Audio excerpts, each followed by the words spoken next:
Silakan di-chat aja di kolom komentar jika ada pertanyaan berkaitan dengan portofolio ataupun nanti pembahasan kita di hari ini, yang kita akan lebih banyak membahas terkait dengan sistem trading gitu. Nah, apa sih maksudnya sistem trading atau trading system gitu ya, atau yang biasa mungkin banyak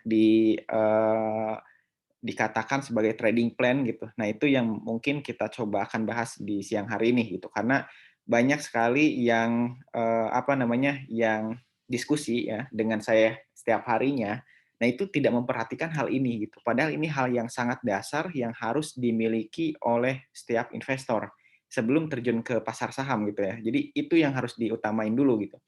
Nah, sebelumnya kita coba dulu bahas berkaitan dengan pergerakan IHSG di sesi pertama. Jadi hari ini closing dari IHSG sesi pertama sendiri udah cukup bagus juga ya. Kok berapa ya ini? Kok nggak kelihatan? Beberapa sahamnya juga lumayan aktif di hari ini, meskipun memang saham-saham unggulannya di saham blue chip-nya nggak terlalu signifikan ya dari pergerakannya, tapi kita diganti dengan saham-saham yang kecil nih, yang mempunyai kapitalisasi yang kecil, pergerakannya luar biasa, lumayan bisa kita manfaatkan untuk day trading. Nah, kita lihat dulu dari sisi apa namanya IHSG sebentar. Sambil jalan, sebentar ya. Nah, IHSG sendiri kalau dilihat secara teknikal, di sini sebetulnya memang bisa dikatakan masih uptrend ya. Kita tarik ke belakang lagi. Jadi jangan melihat yang saat ini nih. Kalau kayak gini mungkin IHSG wah turun nih gitu. Tapi kita tarik ke belakang. Biasakan cek saham apapun, kita tarik tren ke belakang. Nah, kita temukan tren utamanya itu apa. Nah, kalau dari IHSG sendiri saat ini memang masih uptrend ya, masih tren jangka panjangnya itu masih bullish. Nah, tetapi memang harus antisipasi jika IHSG apa namanya jebol ya, jebol support yang sempat saya gambar juga waktu itu ya di grup Warkop Saham. Nah, harus hati-hati kalau misalkan IHSG jebol di 64 atau 6.500 ya. Nah, harus hati-hati jika IHSG jebol di bawah 6.400. Tapi sejauh ini masih belum ada tanda-tanda ke situ ya, masih bagus. Jadi masih boleh dipertahankan untuk beberapa saham yang blue chip-nya juga kalau misalkan ruginya belum terlalu banyak ya, nggak terlalu khawatir gitu. Dan kita pun juga masih bisa memanfaatkan trading jangka pendek karena posisi dari IHSG masih cukup aman untuk saat ini. Terlebih kalau kita lihat dari chart monthly-nya, kita cek untuk chart monthly-nya seperti apa. Nah, ini penting juga gitu. Jadi kita harus konfirmasi pergerakan saham itu di setiap time frame-nya gitu ya, dari daily-nya, kemudian kita lihat dari weekly-nya seperti apa, dan terakhir di monthly-nya gitu. Kira-kira dalam grafik bulanan itu arahnya kemana gitu. Nah, untuk IHSG sendiri grafik bulannya ini masih cukup bagus ya dan berpotensi masih lanjut. Terlebih kalau misalnya kita lihat terdekatnya itu bisa mencapai ke area 7.000 ya secara psikologis. Jadi masih boleh dipertahankan ataupun lebih agresif pun juga nggak masalah ya untuk IHSG saat ini karena posisi dari chart monthly-nya pun juga masih bagus gitu untuk IHSG. Nah, kita balik lagi ke daily. Jadi untuk saat ini terdekatnya paling tidak ke level sekitaran kalau koreksi ya. Kalau koreksi itu untuk IHSG supportnya di 6587, sorry, 6587. Kita coba pakai MA5 ya, coba ya. Kita masukin juga MA5. MA5 ini pergerakan rata-rata 5 hari gitu. Artinya dalam 1 minggu. Nah, ini bisa jadi acuan untuk investor yang biasanya trading ya, investor trader, jadi itu bisa jadi acuan juga. Nah, untuk MA5 ini juga nggak jauh-jauh ya, sama nih. Tadi di sekitar 6583. 6580. 6580. Nah, itu sebagai support terdekat IHSG gitu. Jadi kita coba perhatikan terus apa namanya arah IHSG. Kalau misalkan masih aman ya, masih di atas supportnya, ya kita masih boleh agresif untuk melakukan transaksi. Nah, kemudian untuk di hari ini atau di sesi pertama, kira-kira saham apa sih yang banyak diakumulasi oleh investor asing di hari ini gitu, asing maupun lokal. Nah, untuk asing sendiri di hari ini kita lihat foreign net buy ini masih didominasi oleh saham-saham apa namanya bank ya. Ini ada saham Arto, Bank Jago. Ini 57,8 miliar diakumulasi atau dibeli bersih ya. Jadi net buy itu pembelian bersih itu. Setelah dikurangi ada penjualan juga itu. Pembelian bersihnya itu Bank Jago itu sekitar 57,8 miliar. Kemudian di sektor yang lainnya ada di batubara ya, ada Adro, ini juga besar. Kemudian juga ada Bank Mandiri ya, untuk bank ininya, ya bank blue chip-nya. Nah, ini ya rata-rata dibeli oleh investor asing untuk siang hari ini. Lalu cek juga domestic net buy. Nah, kenapa perlu ngecek? Ini juga sebagai tambahan informasi sebetulnya ya. Mau dijadikan alasan untuk beli juga nggak masalah sebetulnya. Cuman ini sebagai informasi. Karena kalau di saham itu siapa yang paling banyak informasinya itu yang berhasil gitu. Ya kan, karena informasi itu segalanya gitu kalau di pasar saham. Nah, makanya ada istilah informasi orang dalam ya. Jadi informasi orang dalam itu kan informasi yang belum terpublis ya atau belum terpublikasi ke masyarakat.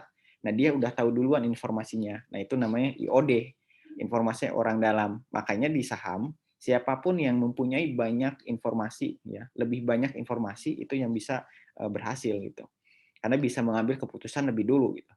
Nah, untuk informasi ini domestic net buy ini artinya pembelian oleh investor domestik lokal gitu ya. Kita semua nih, saya nih lokal gitu ya. D yang tandanya tuh D gitu. Nah, domestik ini banyak bergerak di saham-saham seperti apa nih? Ada BCA, ada Bank Mandiri, ada SMGR gitu. Ada MPPA ya, ada Avia nih yang baru listing ya. Gitu. Nah, ini lokal banyak bergerak di sini gitu. Nah, sekedar informasi juga bahwa investor lokal itu sekarang ya saat ini 70% menguasai value transaksi setiap harinya di Bursa Efek Indonesia gitu ya. Jadi kalau dulu mungkin komposisinya asing yang lebih banyak, nah sekarang ini kita harus berbangga diri juga gitu. Karena porsi dari investor lokal itu lebih besar. Sekarang 70% menguasai sekitar 70% menguasai transaksi harian IHSG. Nah, jumlah investor semakin meningkat, jadi lokal pun juga bisa punya ini ya, punya power gitu. Nah, cuman memang kalau lokal biasanya tuh terdiri dari banyak orang ya, artinya retail gitu. Ya, jadi perorangan gitu. Biasanya rentan sekali dengan sentimen gitu. Jadi kalau ada sentimen A, B, C ya, yang good news ataupun bad news, biasanya tuh impact-nya itu secara langsung gitu ya, secara langsung panik nih, panik buying atau panik selling gitu. Nah, itu kenapa lokal itu kadang memang karena banyak orang mungkin ya, jadi lebih lebih cenderung lebih panik gitu. Ada berita bagus, panik buying, ada berita jelek, panik selling, gitu. Biasa seperti itu. Oke, berikutnya kita kita ke teori dulu ya sebentar, nanti kita di akhir kita tanya jawab. Nah, kenapa? Karena ini saya akan coba jelaskan hal-hal yang mungkin menjadi dasar yang harus dipahami gitu. Karena kalau tidak ya percuma gitu ya kita punya banyak dan banyak strategi segala macam, tapi hal dasarnya itu kita nggak diatur gitu. Nah, ini berkaitan dengan trading system atau sistem trading ya. Nah, kenapa sih kita harus memiliki ini gitu.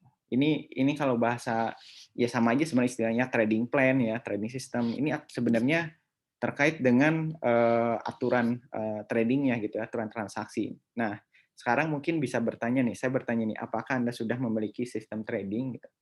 Nah, silakan nanti di komen ya, di kolom komentar biar sharing juga nih. Ini menarik nih. Jadi teman-teman silakan Bapak Ibu yang sudah punya, jadi nanti ya pertanyaan nanti di akhir kita coba fokus dulu di sini gitu. Nah, silakan yang sudah punya sistem trading angkat tangan, bukan angkat tangan ya, apa? Sebutkan di kolom komentar, tulis gimana gitu menurut Bapak Ibu sekalian gitu. Nah, biar sama-sama sharing, kita belajar, jadi nggak cuma dari saya aja gitu ya, dari teman-teman juga semua. Misalkan nih, misalkan Ibu Devina nih, saya punya trading system, eee, misalkan dari sisi pembeliannya ya, entry buy-nya seperti apa gitu, entry sell-nya seperti apa gitu, dari ininya, dari aturan buy atau sell-nya, silakan disampaikan gitu, biar kita sama-sama belajar. Nah, ini maksudnya apa sih? Sistem trading itu kombinasi ya berbagai tools atau parameter dalam analisis teknikal untuk membantu trader mengambil keputusan transaksi. Jadi setiap trader sukses selalu memiliki sistem trading yang ia gunakan. Jadi setiap masing-masing investor itu harus mempunyai sistem trading. Ini seperti ibaratnya itu rambu-rambu lalu lintas gitu ya. Rambu lalu lintas atau kalau dalam perusahaan atau organisasi ada namanya SOP gitu, standar operasional prosedur ya. Nah, ini yang harus ditaati dan dipatuhi serta dijalankan gitu ya. Jadi kalau misalkan contoh kita ngantor nih gitu kan atau sekolah lah gitu kan. Datang itu harus jam 7.30 misalkan. Ya, kemudian nanti harus berpakaian rapih misalkan contohnya ya. Nah, itu yang harus kita buat gitu, harus kita buat untuk bertransaksi saham gitu. Dengan mengkombinasikan berbagai kombinasi tools-nya dari mulai indikator ya, teknikal, fundamental ataupun sentimen pasar, risk management, lalu money management. Nah, itu digabungkan buat satu formula gitu. Buat satu formula agar nanti kita mempunyai panduan kapan kita menentukan pembelian, kapan kita menentukan penjualan, lalu berapa uang yang harus kita investasikan gitu ya di saham tersebut. Jangka waktunya juga berapa lama gitu. Nah, itu semua tidak akan apa namanya? Kelihatan kalau kita tidak membuat ini gitu. Jadi di awal harus buat dulu sistem trading, masing-masing orang harus punya dulu. Nah, Bapak Ibu kalau ada yang sudah punya silahkan share di kolom komentar. Ya, kemudian sistem trading yang baik akan memberikan panduan pada kita pada berbagai hal, antara lain ya. Apa aja nih kira-kira sistem trading yang bisa jadi panduan buat kita ya. Nah, pertama gaya trading yang dipakai. Nah, ini tidak semua strategi atau gaya trading cocok bagi setiap orang. Kita harus memilih yang sesuai dengan kepribadian dan kebutuhan kita. Ya. Yang saya ketahui ya saat ini banyak Bapak Ibu investor yang sering diskusi ya setiap harinya itu mengikuti cara trading si A gitu, mengikuti cara trading si B. Tapi tidak disesuaikan gitu ya, tidak sesuaikan dengan karakternya gitu. Nah, makanya akan berbeda nih si A ini gaya tradingnya itu lebih ke scalping nih atau jual belinya itu dalam waktu yang cepat gitu ya. Misalkan 1 menit, 2 menit atau bahkan berapa detik gitu. Nah, ada yang tipenya memang nggak suka mantau market, gitu. Sukanya ya udah beli, diamin aja. Nah, gaya trading ini yang memang harus kita tentukan di awal gitu ya. Setiap orang harus memilih dengan kepribadian, kemudian kebutuhan kita itu apa gitu. Jadi, temukan gaya trading yang dipakai. Tentuin dulu nih di awal, saya kayaknya ini akan menjadi seorang trader yang mana jual belinya itu sangat cepat setiap hari gitu, setiap hari, setiap menit ya gitu misalkan. Atau ada lagi si B nih, saya kayaknya akan jadi seorang swing trader.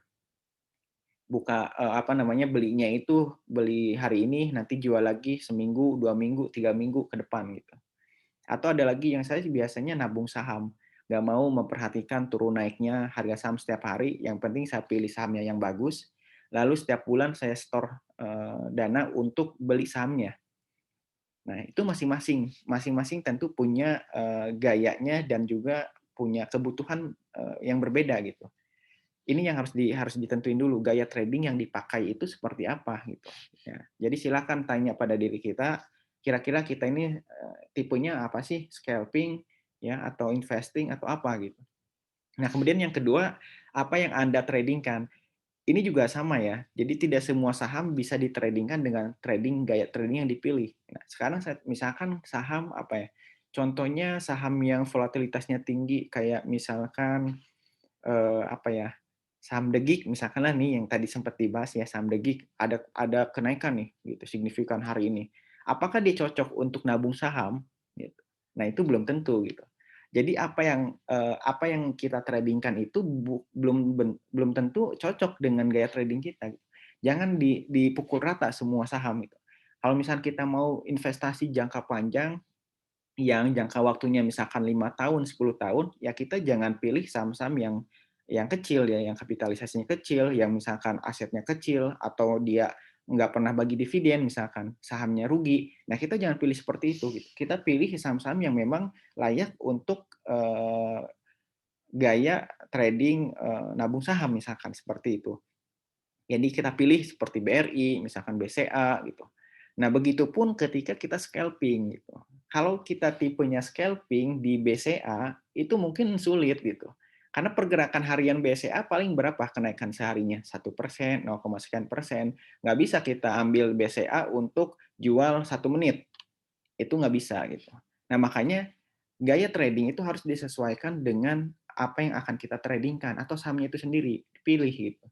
Nggak bisa kita trading di saham apa namanya Unilever misalkan ataupun BCA gitu atau gudang garam gitu ya yang pergerakan hariannya itu hanya sekitar rentang harganya itu nggak banyak gitu ya 1%, 2% gitu. Nah jadi gitu ya, jadi kita harus menyesuaikan, nggak semua saham cocok digunakan untuk gaya trading tertentu gitu.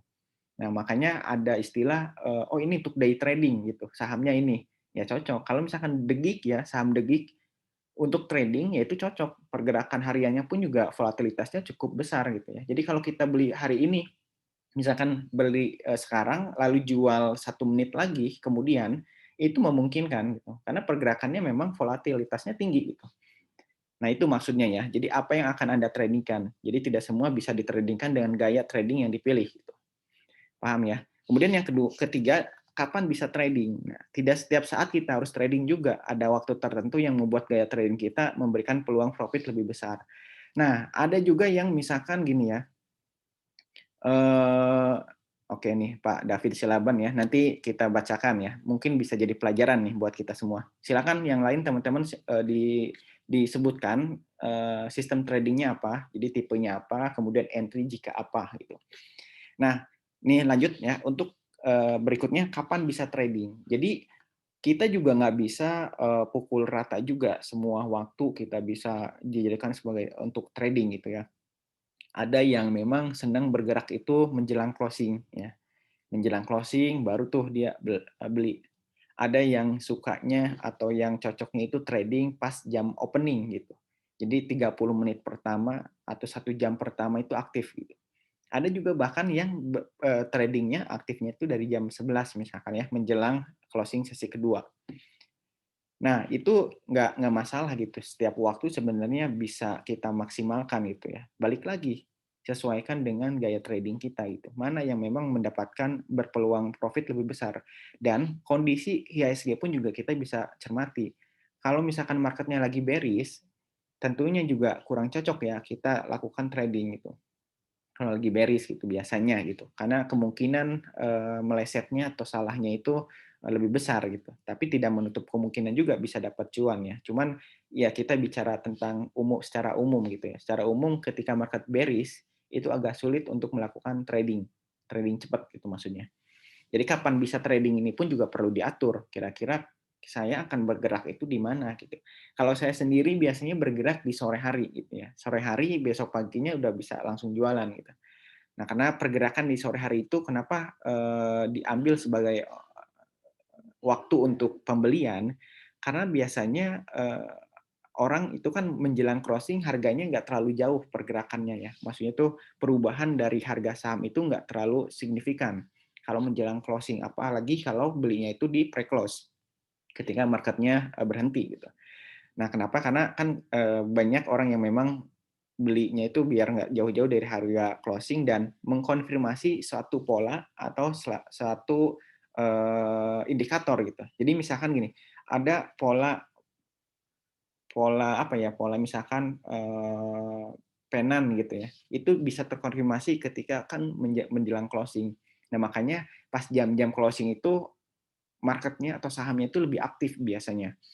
Nah kenapa belinya di situ? Karena besok pagi itu kan kadang tiba-tiba sahamnya kalau bagus nih, sahamnya loncat duluan. Nah kalau loncat duluan kan kita nggak dapat kebagian harga saham yang kecil, yang murah gitu ya. Jadi agak sulit gitu mengejar saham pas opening. Ya, makanya ambillah posisi ketika closing. Ya, menjelang closing, ambil posisi.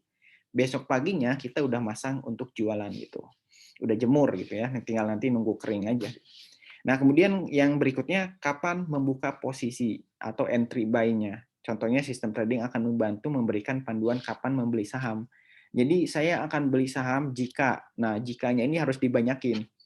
jika bla bla bla. Jadi jangan bertanya banyak itu ketika sudah beli. Biasanya ya penyakitnya nih, biasanya beli dulu baru nanyanya panjang. Nah, sebetulnya pas di poin ini nih, kapan membuka posisi ini, kapan membeli.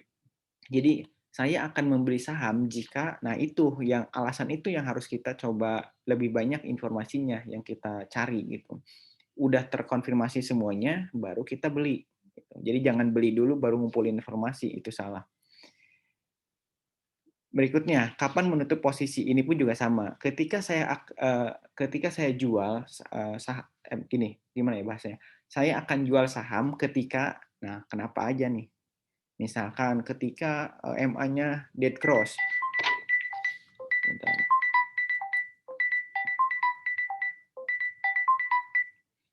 Ada telepon.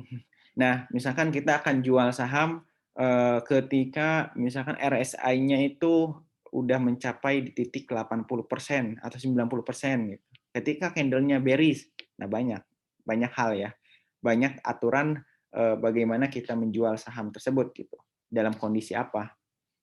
Jadi harus tentuin kapan menutup posisi tersebut. Berapa banyak uang yang digunakan, ini juga sama. Jadi kita beli saham itu ya harus diatur juga ya, namanya bisnis ya. Ini kan sama seperti bisnis juga. Jadi kalau misalkan mau beli saham, berapa uangnya, ya risiko berapa yang perlu kita toleransi. Nah, itu harus diukur, mengatur atau berapa banyak uang yang digunakan. Kemudian mengatur jika trading tidak sesuai rencana. Ini juga sama, ini paling penting. Jadi di atas dari segalanya yang paling penting itu poin terakhir, mengatur jika trading tidak sesuai rencana. Nah, mungkin 99% ya, kegagalan atau nyangkut itu awalnya tidak mengatur ini gitu. Ya. Jadi kalau di portofolio Bapak Ibu ada saham nyangkut, udah pasti tidak mengatur ini, udah dipastikan tidak mengatur risiko kalau tidak sesuai rencana. Kalau memang ternyata tidak sesuai rencana ya kita harus lakukan sesuatu. Tidak semua trading yang kita lakukan bergerak sesuai keinginan kita gitu. Tidak bisa sesuai dengan keinginan kita. Bisa jadi harga berbalik arah, maka kita memiliki panduan untuk mengatasinya. Jadi ini aturan yang paling penting di atas segalanya. Bagaimana kita mengatur jika trading tidak sesuai rencana. Kalau turun ya harus jual di berapa gitu. Nah, itu yang paling penting ya dari segalanya. Nah, itu mungkin beberapa hal yang memang kenapa sih sistem trading ini perlu kita miliki, perlu kita mengatur di awal agar panduan ini yang bisa kita coba buat gitu. Nah, contohnya kayak gimana? Contoh membuat trading sistemnya. Sebentar. Nah, ini contoh ada dari Pak siapa ya? Pak David Silaban. Saya tipe swing, titik entry saya apabila CS ini maksudnya apa ya? CS close di atas candlestick. Oh ya, apabila candlestick close di atas MA 200 dan MA 100 atau MA 50 atau MA 20. Jadi beli ya ketika harga sahamnya atau candlestick-nya closing di atas MA 200 atau MA 100. Cut loss apabila candlestick close di bawah garis EMA yang di atas. Untuk TP saya lakukan apabila candlestick close di bawah EMA 5. Menurut Pak Kori gimana? Ya. Ini berdasarkan ini Pak David nih, Pak David Silaban mempunyai trading system seperti ini. Ini nggak masalah Pak. Ini udah bagus ya. Maksudnya punya aturan gitu, punya aturan kapan saya beli, kapan saya jual, tipenya swing trade gitu. Jadi udah jelas nih Pak David Silaban udah jelas ketika membeli saham itu di harga berapa, dalam kondisi apa harus melakukan penjualan, dalam kondisi apa harus melakukan pembelian. Ini yang harus diatur seperti Pak David Silaban. Nah, cuman mungkin bisa ditambahkan juga Pak terkait dengan money managementnya ya, maksudnya berapa porsi uang di saham ini. Ini juga perlu kita tentukan. Jadi misalkan dari total dana 100 juta ya, contohnya. Nah, untuk saham swing ini saya coba alokasikan misalnya 70% atau 60%. Nah, itu perlu diatur juga gitu. Karena kenapa? Biar kita punya juga aturan manage uangnya gitu. Selain manage resiko, kita juga atur manage-nya itu sebagai untuk keuangannya gitu. Nah, diatur ya. Jadi porsinya misalkan 60% untuk swing trade, 20% misalkan untuk day trading ya. 10% untuk cash, ya. Antisipasi misalkan kalau ada penurunan. Nah, dari cara pembeliannya pun juga bisa diatur. Misalkan beli secara dicicil ya, misalkan 20% dulu, 30% dulu. Nah, jangan ada waktu itu cerita di tahun kalau nggak salah tahun berapa ya, yang waktu itu 2016 kalau nggak salah ya, 16 yang rame-ramenya saham Bakri B7 gitu.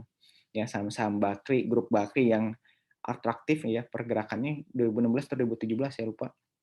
Nah, itu banyak yang euforianya ini ya, terlalu euforia di saham tersebut itu. Bahkan tidak mengatur money manajemennya. Pas dilihat beli full cash ditambah limit ya. Kalau dari sekuritas sistemnya max buy gitu. Jadi dia beli beli saham Bumi, kalau nggak salah Bumi atau apa dulu ya, lupa. Nah, pokoknya salah satu saham B7.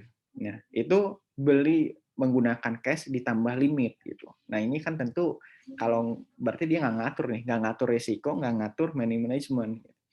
Udah cash di full di cash semua yang dimiliki, kemudian ditambah trading limit juga gitu. Beli semua ke saham tersebut. Nah, ketika turun, wah udah sakit kepala gitu ya, nggak ngatur, nggak apa namanya, ruginya berkali lipat gitu karena menggunakan trading limit. Tuh, jadi harus atur dari apa namanya, dari segala hal yang tadi disebutkan ya, dari karakternya apa, kemudian juga eh, beli itu ketika apa gitu.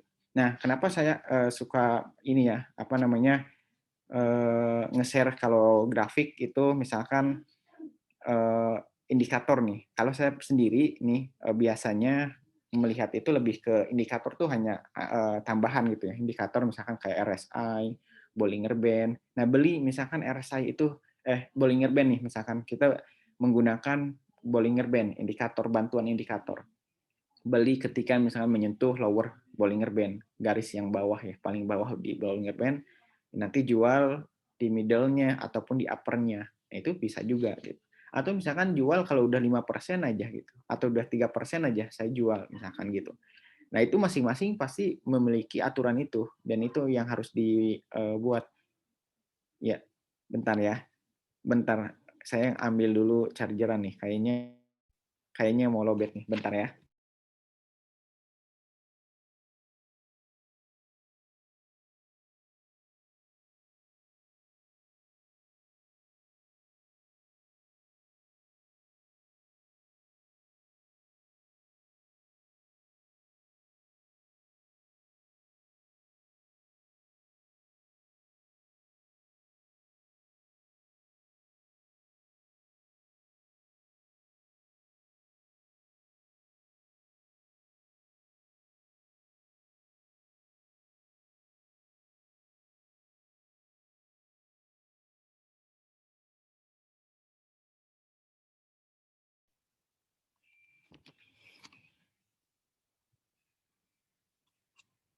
Ya, oke, dilanjut sebentar.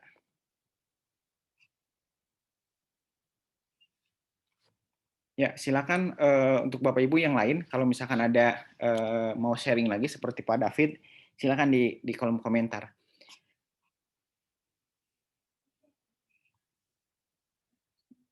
Ya, kita coba ke pertanyaan dulu ya biar nanti lebih interaksi. Ini yang Pak Doni, kita coba langsung cek ke saham. Bentar.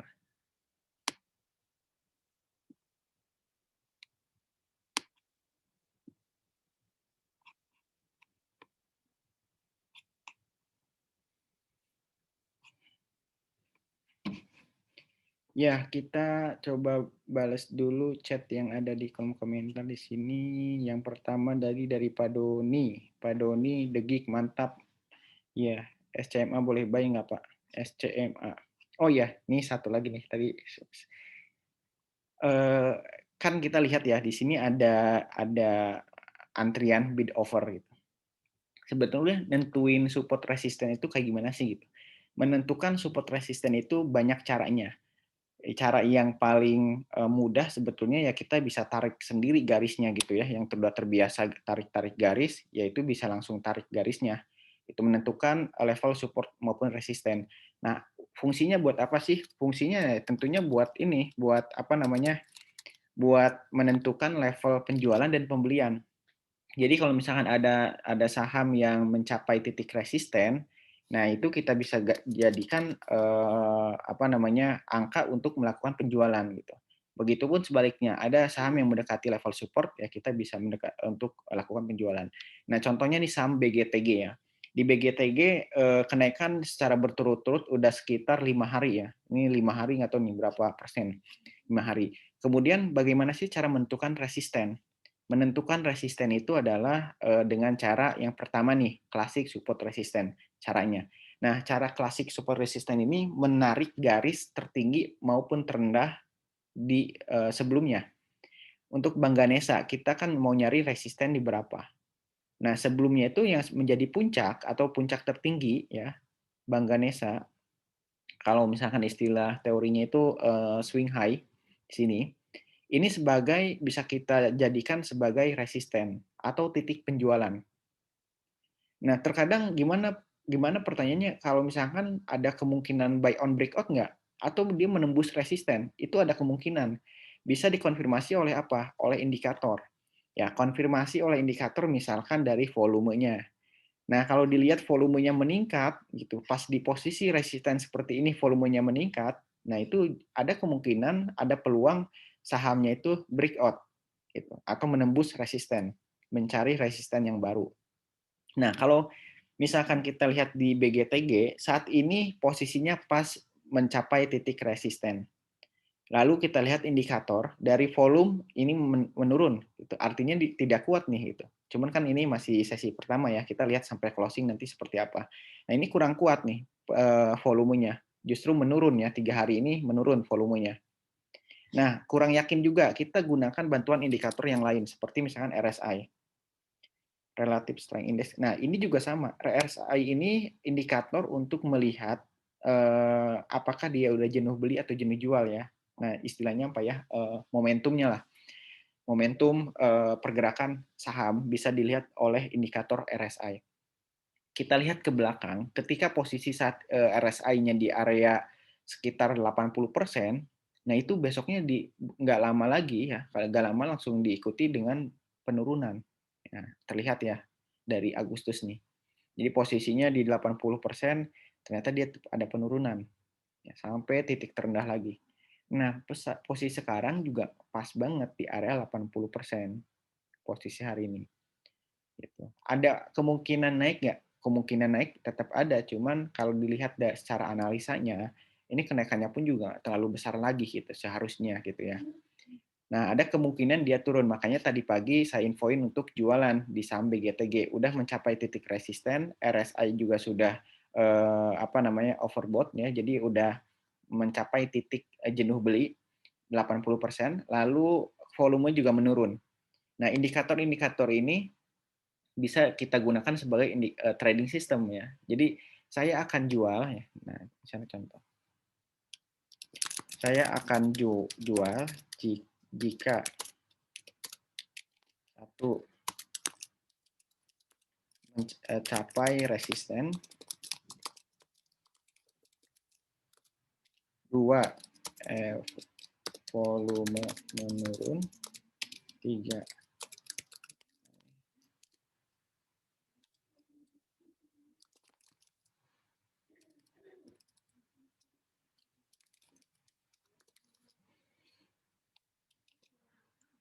bentar ya, saya tulis dulu. Nah, biasanya kalau saya sendiri poin menjual ya salah satu nih, salah satu karena salah dua, salah tiganya banyak gitu. Kita harus banyak mempunyai trading system. Nah, salah satunya itu seperti ini. Saya akan jual jika pertama ya saham itu sudah capai resisten terdekat. Kedua, volumenya menurun. Ketiga, RSI-nya overbought atau berada di area 80%. Sebetulnya masuk di area 80% ini bukan signal pembelian sebetulnya. Bukan signal penjualan. Signal penjualan itu ketika dia mulai meninggalkan gitu. Nah, tapi kan ini udah warning nih, udah warning udah harus hati-hati gitu. Nah, candle-nya merah. Kalau BGTG ini masih hijau. Biasanya maksudnya belum bisa dikatakan sebagai sinyal penjualan ya, tapi udah harus hati-hati. Nah, kalau misalnya posisinya dia candle merah, kemudian RSI-nya sudah mulai meninggalkan area 80%-nya, itu udah dipastikan signal penjualan. Misalkan udah kayak gini ya. Nah, kemudian signalnya merah, nah itu udah dipastikan signal penjualan. Kalau ini sebetulnya untuk BGTG ini udah harus hati-hati. Kalau saya sendiri yang belum punya sahamnya misalkan nggak berani untuk masuk di sini gitu. Karena masih 50-50, masih ada kemungkinan naik, tapi peluang turunnya jauh lebih besar. Nah, ini bicara tentang risk to reward-nya. Jadi risiko naiknya, risiko turunnya lebih besar dibanding dengan potensi kenaikan. Nah itu. Nah, saya akan jual jika Bapak Ibu harus mempunyai planning ini ya, harus mempunyai aturan ini. Saya akan beli jika, saya akan jual jika. Bikin sebanyak mungkin strateginya. Itu. Formulanya seperti seorang chef ya. Jadi dikasih bumbu, kalau master chef itu kan dikasih bumbu lalu dibuat apa? Silakan gitu. Tiap orang pasti berbeda gitu. Ada yang bikin apa gitu. Nah, ini pun juga sama. Ada indikator, ada teknikal, ada fundamental, ada sentimen pasar gitu. Ada feelingmologi ya atau apapun itu misalkan kita masukin ada cocokmologi juga kan biasanya gitu. Jadi dicocok-cocokin gitu. Nah, itu bisa kita buat gitu. Buat menjadi satu trading system. Asal jangan sebenarnya analisa itu bukan yang salah atau benar ya. Jadi harus dibedakan nih. Analisa itu bukan analisa salah atau benar karena tidak ada analisa yang salah ataupun benar ya. Semua orang berhak untuk memberikan opininya. Nah, tetapi yang bedanya itu kalau analisa itu rasional atau tidak, kemudian beralasan atau tidak. Nah, itu yang harus kita perhatikan. Jadi bukan salah atau benar dan jangan takut untuk salah gitu ya. Kalau selagi analisanya itu masuk akal, reasonable, kemudian juga dianya realistis ya, nggak masalah itu ambil aja gitu. Buat aja. Jadi jangan sampai karena saya sering juga gitu, yang ada yang analisanya misalkan analisa yang nggak rasionalitas itu contohnya gimana? Oh misalkan gini, oh cuacanya lagi mendung nih gitu kan kayaknya IHSG bakalan merah gitu. Contoh, ini contoh. Tapi ya memang ada yang bilang seperti itu dulu gitu.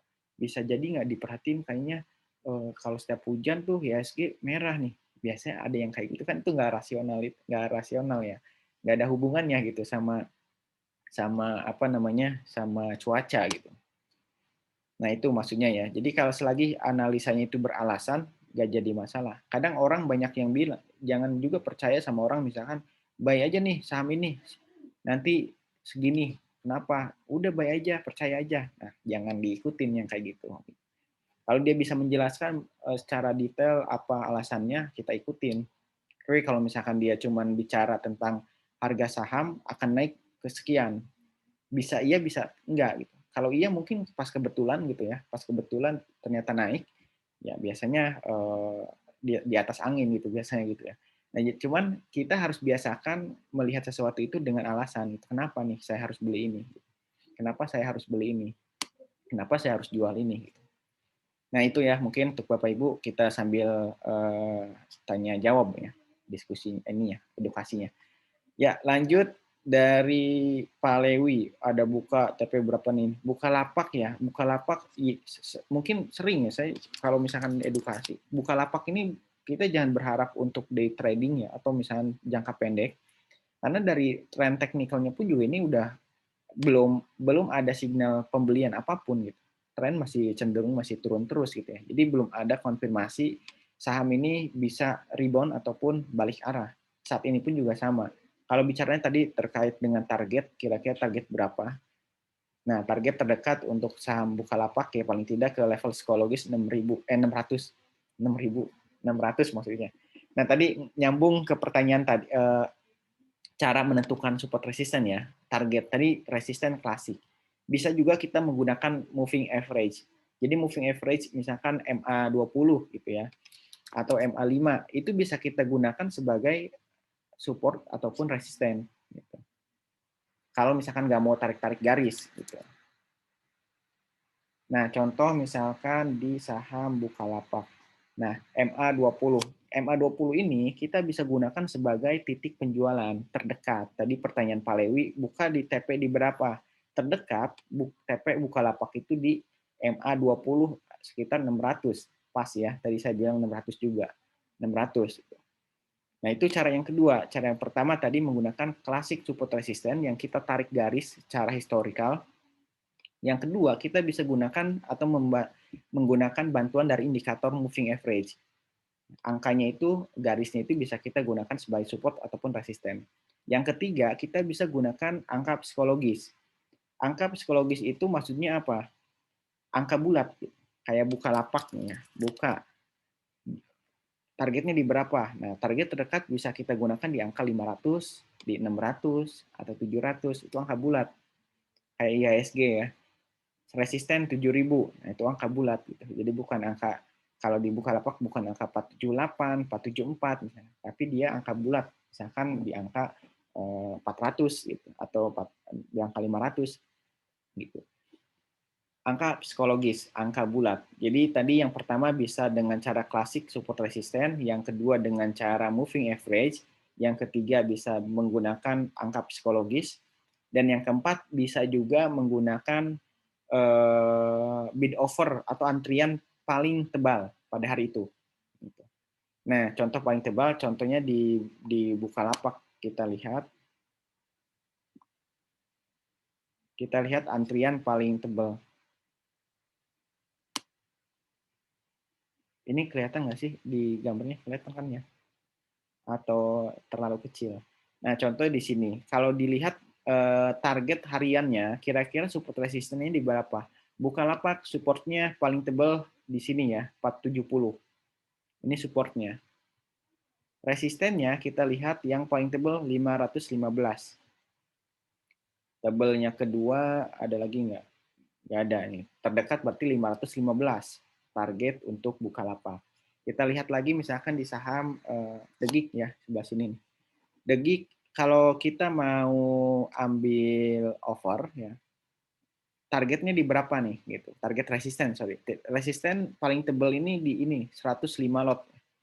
Ada saham The Geek antrian di over 105 lot, 105.000 lot di angka 230.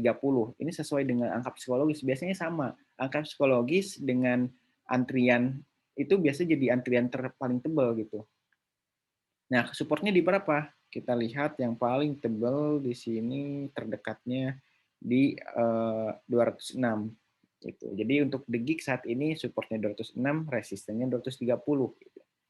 Itu bisa kita jadikan acuan juga gitu. Atau harga average The Geek 211, ya paling tidak kita kalau mau entry bisa dekat-dekat di 211 ya. Nah, ini kalau yang mau beli saham The Geek ini masih harga rata-rata nih. Harga rata-ratanya belum terlalu jauh ya. 211 harga rata-rata, saat ini 216. Jadi masih bisa dikejar dan target penjualan di angka 230. Itu. Jadi menentukan level support resisten bisa dengan berbagai cara ya, berbagai tools untuk kita lakukan. Bisa gunakan tadi klasik support resisten, kita tarik garis, bisa juga dengan moving average, bisa dengan angka psikologis atau bisa dengan antrian paling tebal pada saat itu ya, pada hari itu. Nah, pertanyaan apa kalau antrian kan bisa juga tiba-tiba di withdraw gitu. Ya memang seperti itu. Cuman kan ini sebagai gambaran awal aja gitu. Bukan bukan memang perlu kita jadikan patokan utama gitu. Cuman ini sebagai gambaran. Ya, itu ya tadi beberapa hal yang mungkin Bapak Ibu harus ketahui juga. Nah, link kuesioner edukasi sudah di-share oleh Mas Bima. Jadi ini sebagai absensi juga. Jadi kalau misalkan kita kuliah ya, kita sekolah kan ada mengisi buku absen gitu. Nah, ini sebagai absennya nih. Jadi dulu kalau misalkan langsung kan kita nulis absen. Jadi silakan mohon diisi link kuesionernya ya edukasi ini sebagai juga daftar hadir. Nanti kalau misalkan rajin edukasinya ya, nanti mungkin kita coba dicek gitu. Gimana perkembangannya gitu.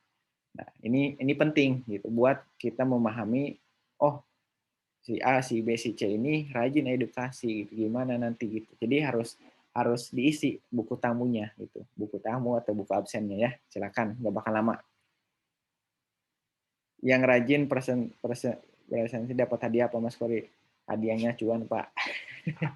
Nanti kita atur ya. Kalau misalkan yang rajin harus dapat hadiah, ya kita coba cari hadiahnya. Berikutnya pertanyaannya dapat 1 lot BBCA, rugi bandar dong. Harusnya bayar dong saya. Yang pertama, berikutnya tadi Pak Lewi ya, Bukalapak TP berapa, Avia. Kalau untuk Avia sih agak ini ya, untuk Avia ini saham saham baru listing juga, jadi saya juga agak cukup sulit untuk menganalisanya ya, terutama untuk saham-saham yang baru pertama listing dan dia langsung turun. Eh, Pilihannya hanya kalau bisa sih jual gitu, kalau bisa jual, karena kan kita nggak bakalan tahu nih gimana gitu prospek, kayak misalkan MTEL ya. MTEL kan udah berapa hari nih, udah berapa lama dari dia listing nggak ada kenaikan-kenaikan gitu. Nah, daripada nunggu lama kan kita bisa alihkan ke saham yang lain. Jadi kalau gagal 1 hari tidak arah ataupun kenaiknya kecil, kita jual aja untuk saham yang baru IPO gitu. BBKP, BBKP kita lihat dari saham BBKP hari ini ada kenaikan 1%. Kita cek dari sisi teknikalnya seperti apa.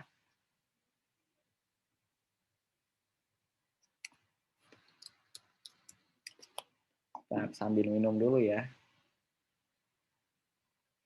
Kopi. BBKP pertama dari signal buy-nya sebenarnya belum muncul ya. Tren masih strong bearish nih. Trennya masih sangat kuat tren turunnya. Jadi belum ada kesempatan atau signal untuk pembelian ya untuk di saham BBKP. Saran saya sebenarnya kalau misalkan punya atau berencana untuk membeli, tunggu ketika di atas 320.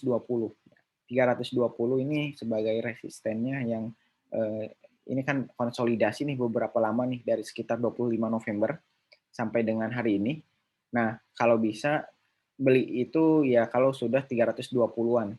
Nah, kalau sudah berhasil breakout 320, boleh ambil lagi itu sampai BKP. Sementara ini tunggu dulu ya, belum ada signal. Kemudian dari Pak Rahmat Hidayat. Pak Rahmat Hidayat, mana tadi? Agi Saratoga.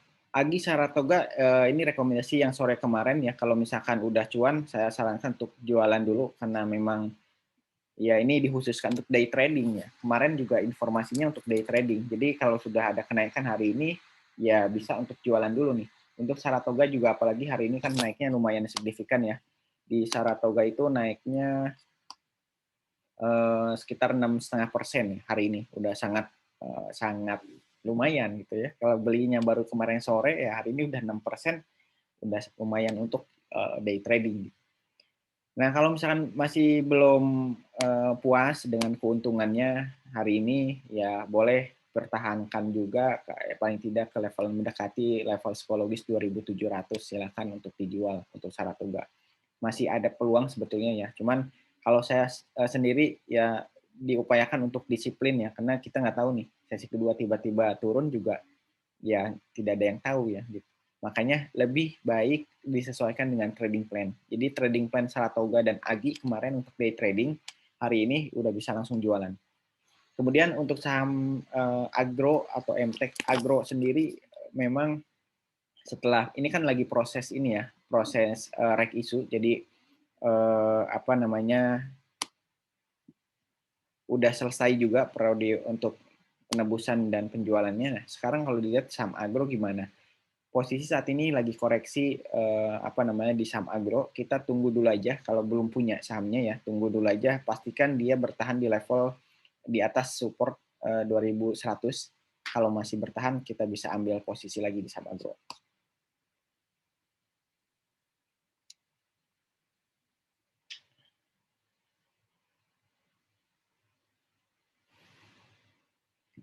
Bu Emilia, siang Pak, Telkom baru mau masuk di berapa? Terima kasih. Oke, Telkom baru mau masuk.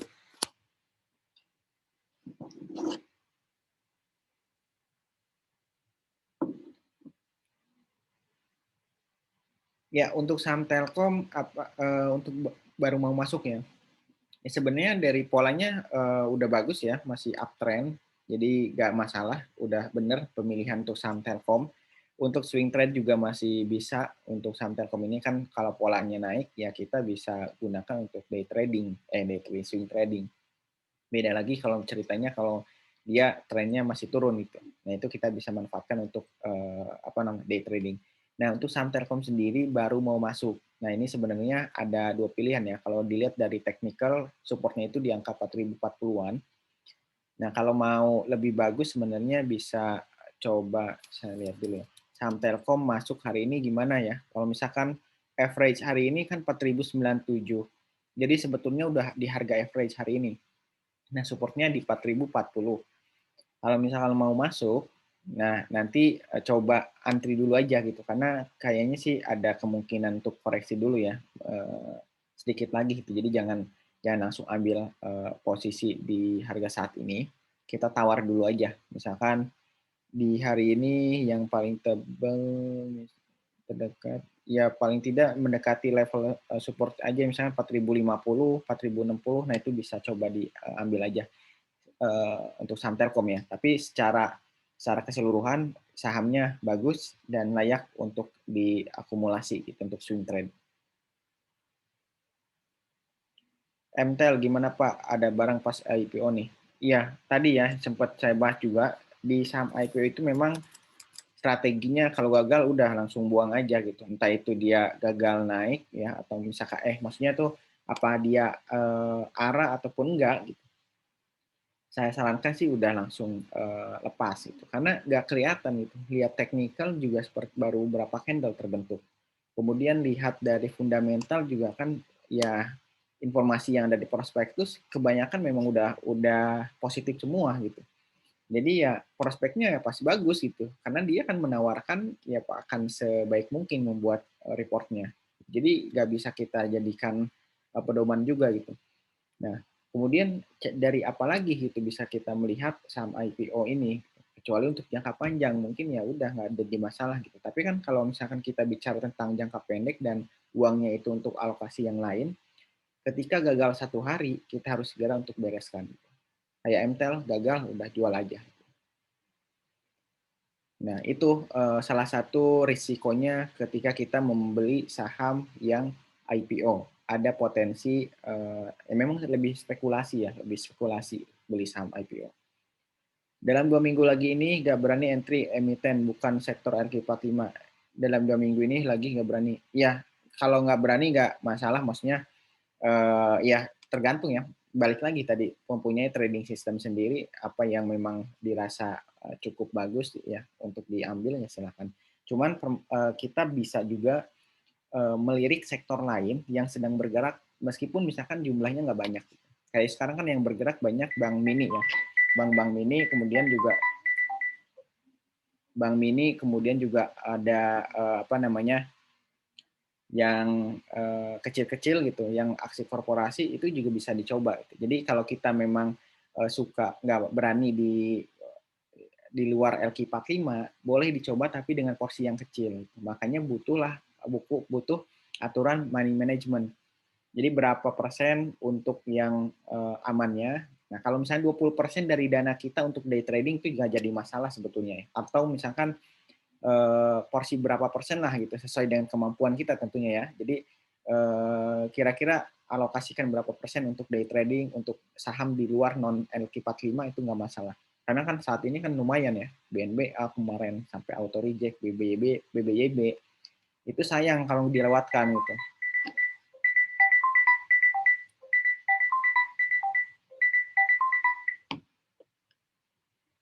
Nah, kemudian dari Depinya, saya punya Crush 535 gimana? Crush ini kayaknya barang lama ya.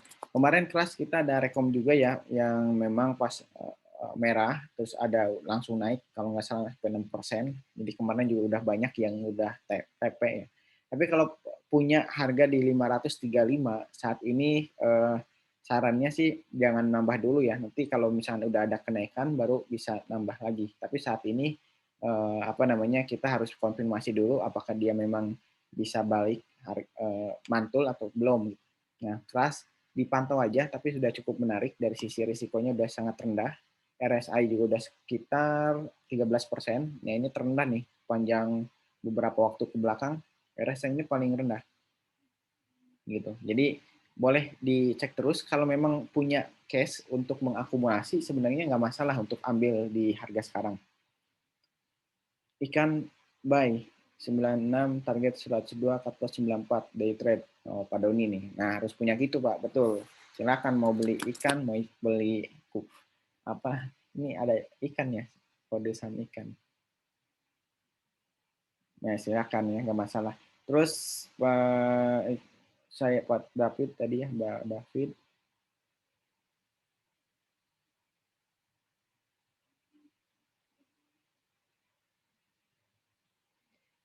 Oke, lanjut pertanyaannya dari MI. MI apa nih? SNLK. Waduh, ini bagus juga nih SNLK.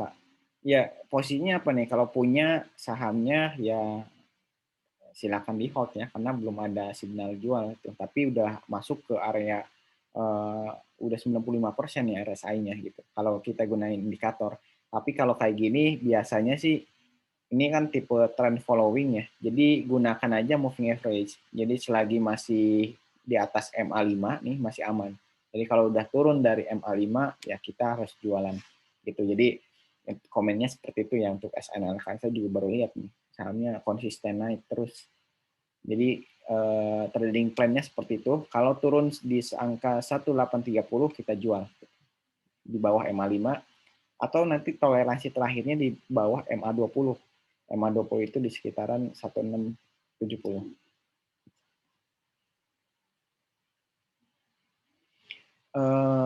MTEK di harga 2066 target dekat berapa? MTEK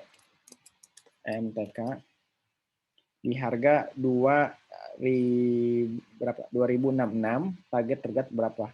Sekarang 2100 artinya sudah ada keuntungan. Target terdekat sebetulnya udah tercapai ya. Ini resisten 2085. Nah, tapi kayaknya bisa breakout. Nah, kita cari target berikutnya. Target berikutnya untuk saham MT kita cari resisten berikutnya di sini ya. Di 2214 atau kita ini ya sekitar 2210. Nah, ini terdekat berikutnya. Sebetulnya tadi sudah untuk MTEK sendiri sudah capai target ya, sudah capai target di sini. Tapi ternyata berhasil naik dari target ya, dari resisten. Nah, cuman volume belum kuat ya. Nah, kita coba cek sampai closing nanti gimana. Apakah kuat dari sisi apa namanya dari sisi volumenya atau enggak. Nah, nanti berikutnya bisa ke level 2200-an, 2210. Itu untuk saham MTEK. Lalu berikutnya dari Pak Bima Putra, sektor logistik seperti Nelly dan Mas gimana Mas Puri? Iya, untuk saham Nelly coba saya.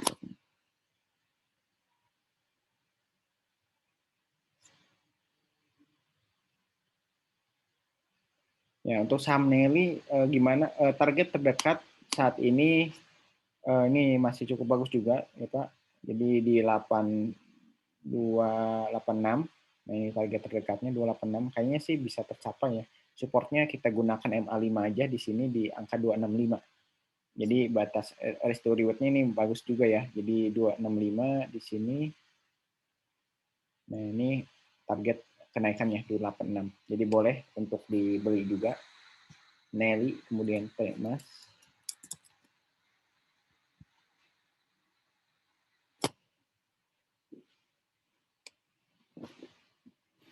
Temas ini masih bagus, silakan dipertahankan Pak. Yang kalau sudah punya ataupun mau beli juga nggak masalah. Target terdekat di angka 1100, 1080 sampai 1100 ya untuk saham Temas. Astra gimana? Untuk saham Astra di Evelyn. Ya untuk saham Astra kalau posisi gimana ya? Kalau belum punya sahamnya, saran saya sih mungkin tunggu dulu ya karena belum confirm dari polanya ataupun dari signalnya belum ada kelihatan signal pembelian. Nah, tapi kalau udah terlanjur punya ya batasin aja risikonya kalau turun di bawah 5.700-an ya. Ini MA5 5.780. Batasi support di situ kalau sudah punya. Kalau belum punya tunggu aja, tunggu ada kenaikan. Lebih bagus kalau sudah berada di atas 6 ribuan untuk saham Astra.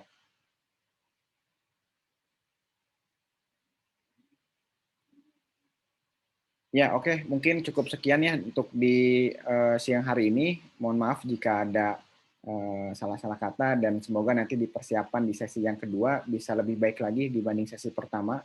Saran saya memang lebih perhatikan lagi trading system tadi yang kita bahas ya. Jadi setiap orang harus mempunyai strateginya. Kira-kira strateginya itu apa? Lalu bagaimana kalau misalkan berkaitan dengan rencana yang tidak sesuai gitu. Nah, itu harus diatur terlebih dahulu.